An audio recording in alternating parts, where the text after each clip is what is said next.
So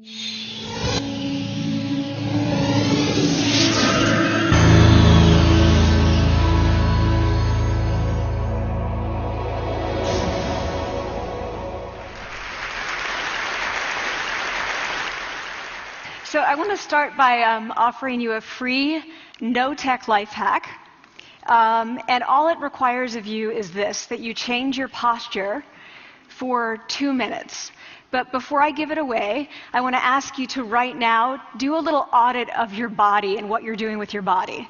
So how many of you are sort of making yourselves smaller? Maybe you're hunching, crossing your legs, maybe wrapping your ankles. Sometimes we hold on to our arms like this.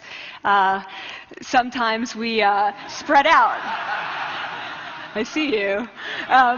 So I want you to pay attention to what you're doing right now. We're going to come back to that in a few minutes, and I'm hoping that if you sort of learn to tweak this a little bit, it could significantly change the way your life unfolds.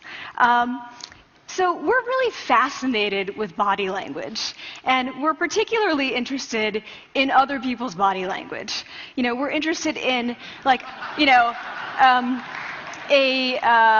an awkward interaction, or a smile, or a contemptuous glance, or maybe a very awkward wink, or maybe even something like a handshake. Here they are arriving at number 10, and look at this lucky policeman gets to shake hands with the President of the United States. Oh, and here comes the Prime Minister of it. No.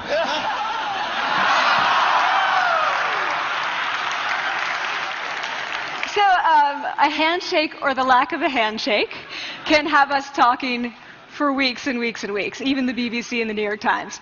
So obviously, when we think about nonverbal behavior or body language, but we call it nonverbals as social scientists, it's language. So we think about communication. When we think about communication, we think about interactions. So what is your body language communicating to me? What's mine communicating to you?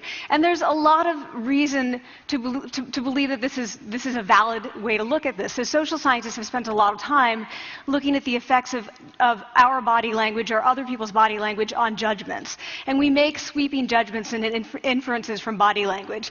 And those judgments can predict really meaningful life outcomes, like who we hire or promote, who we ask out on a date. For example, Nalini Ambady, a researcher at Tufts University, shows that when people watch 30-second soundless clips of real physician-patient interactions, their judgments of the physician's niceness predict whether or not that physician will be sued.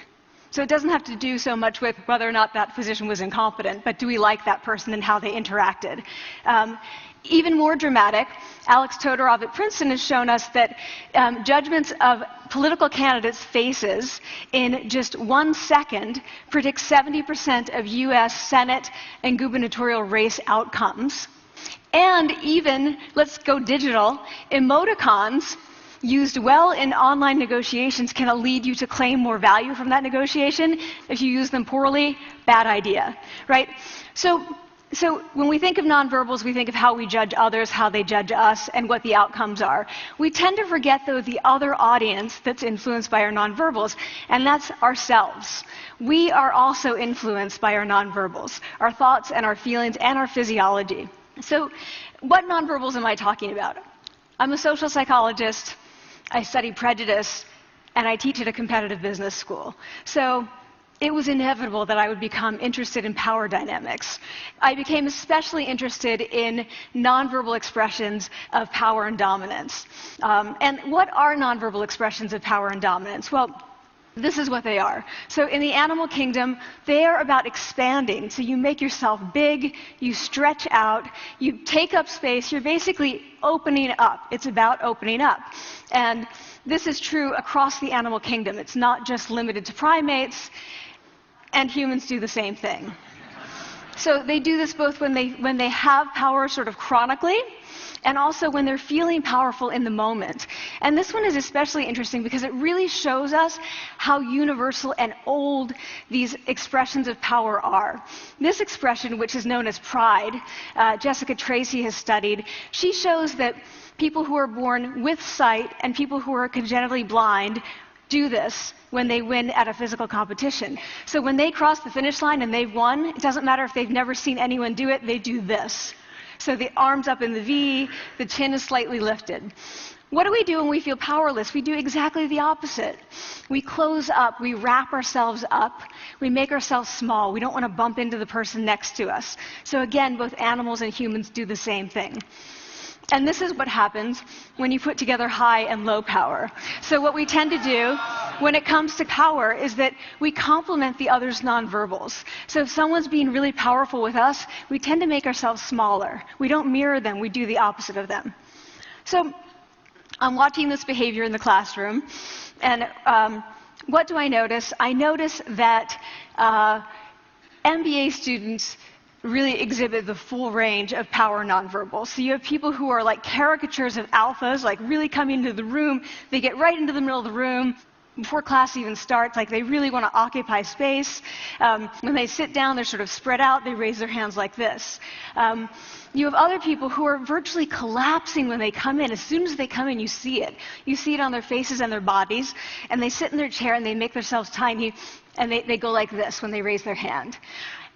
I noticed a couple things about this. One, you're not going to be surprised. It seems to be related to gender. So women are much more likely to do this kind of thing than men. Women feel chronically less powerful than men, so this is not surprising.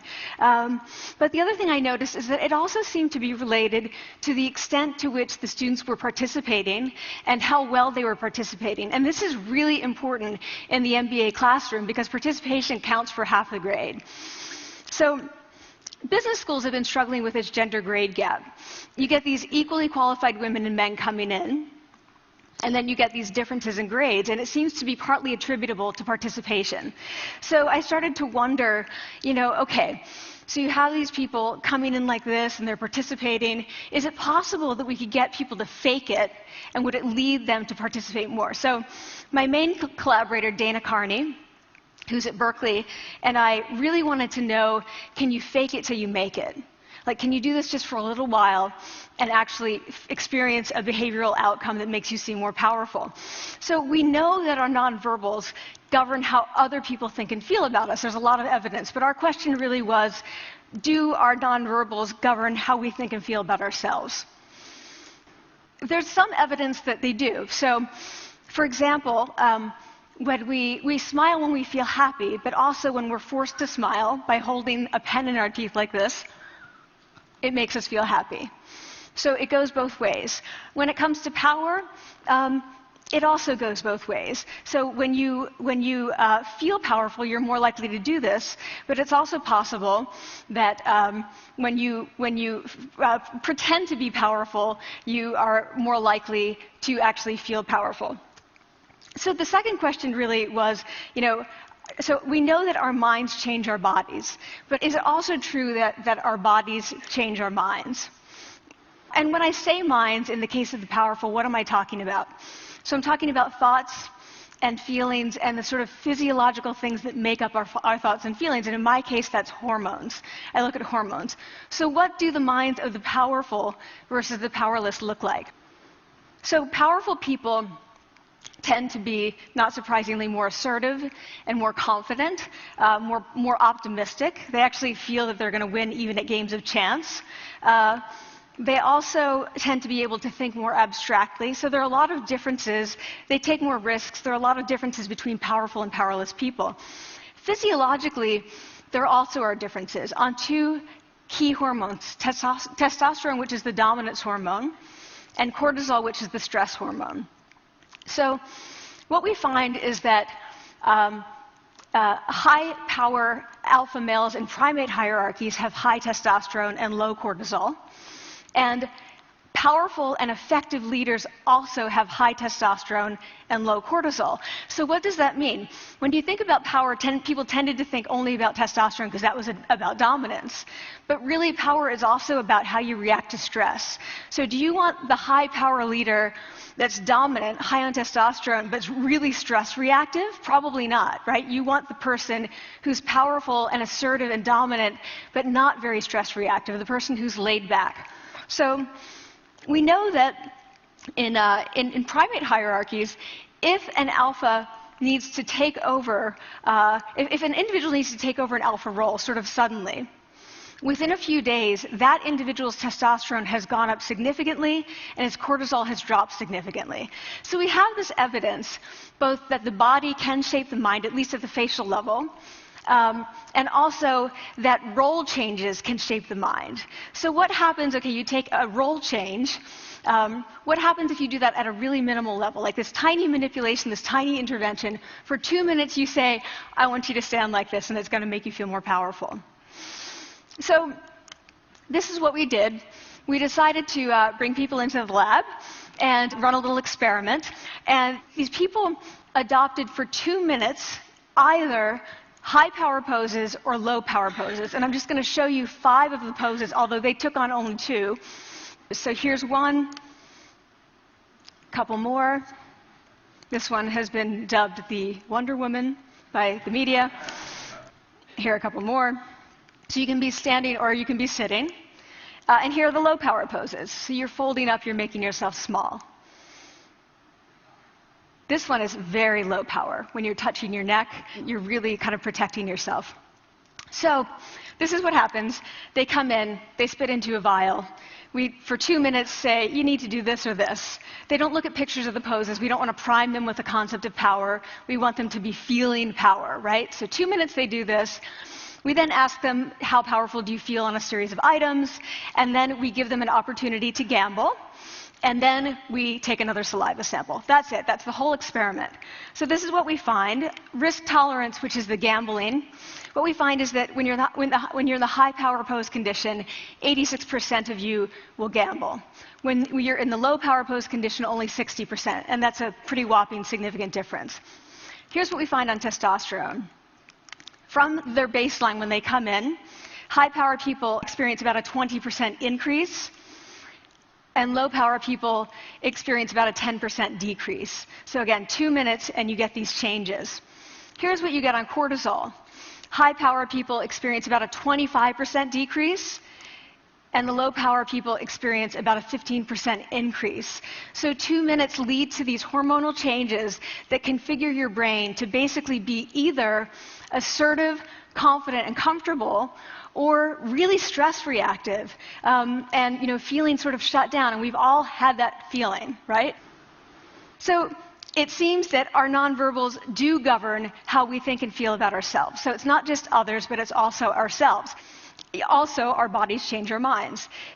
But the next question, of course, is, can power posing for a few minutes really change your life in meaningful ways? So this is in the lab, it's this little task, it's just a couple of minutes.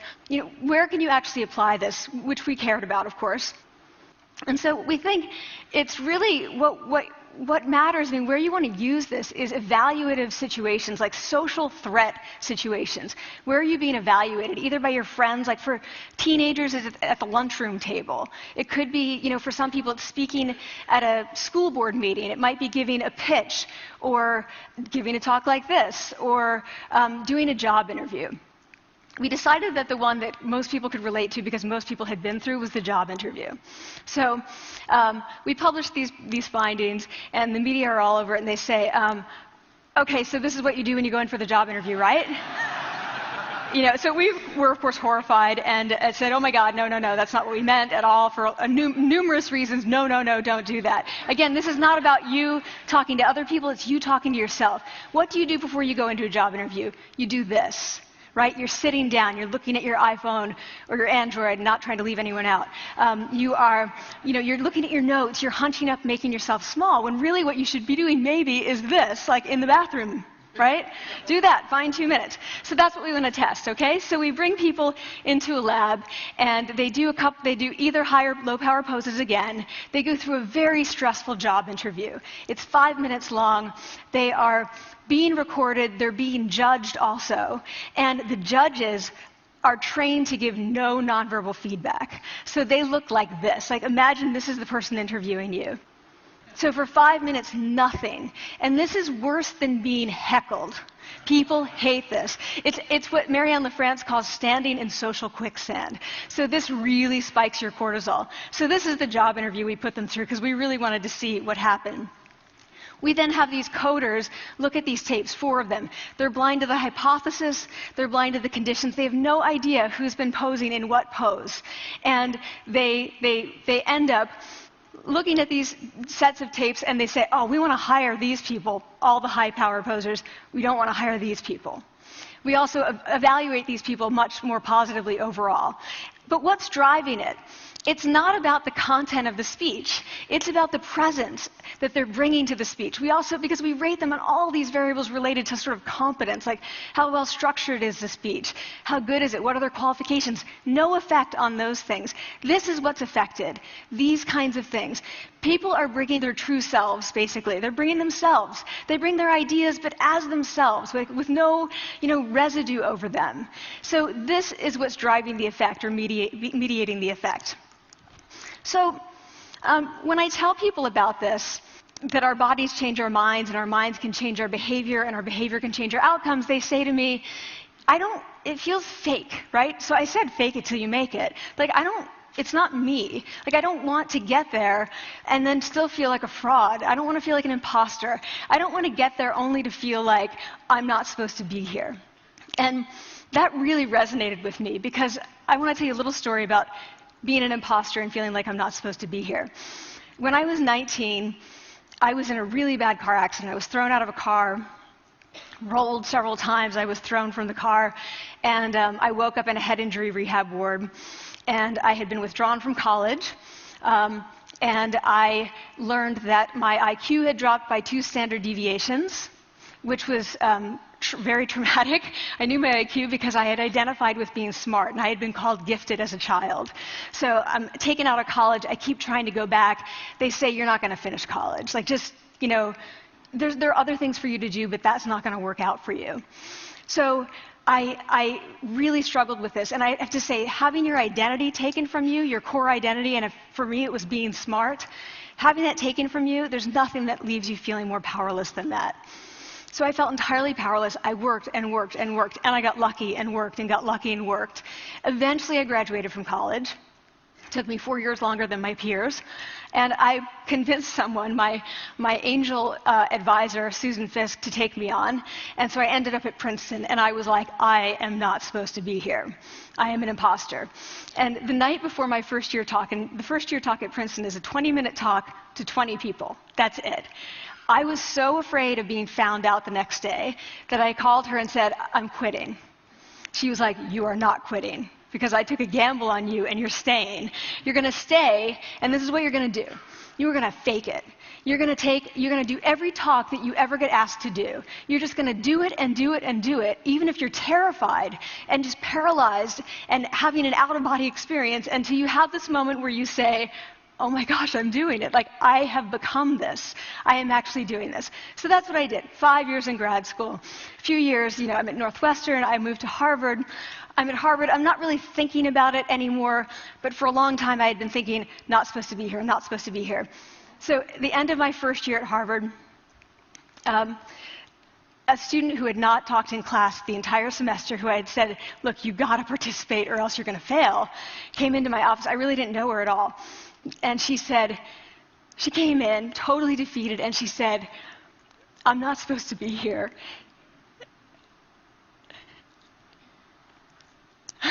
And that was the moment for me, because 2 things happened. One was that I realized, oh my gosh, I don't feel like that anymore.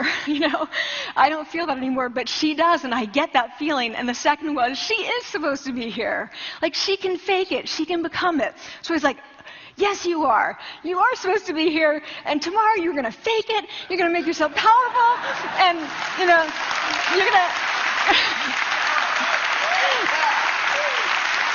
and you're going to go into the classroom, and you are going to give the best comment ever. And she gave the best comment ever. And people turned around, they were like, oh my God, I didn't even notice her sitting there, She comes back to me months later, and I realized that she had not just faked it till she made it, she had actually faked it till she became it. So she had changed.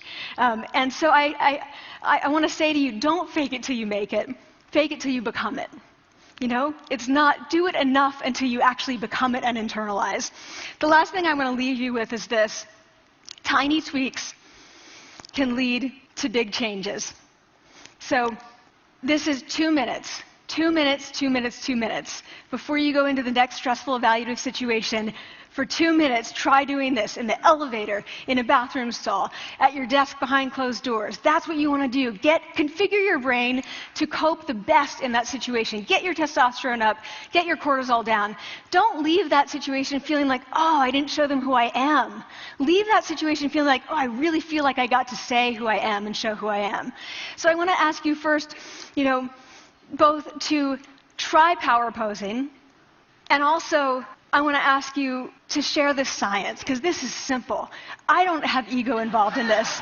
Give it away. Share it with people, because the people who can use it the most are the ones with no resources and no technology and no status and no power. Give it to them, because they can do it in private. They need their bodies, privacy, and 2 minutes, and it can significantly change the outcomes of their life. Thank you.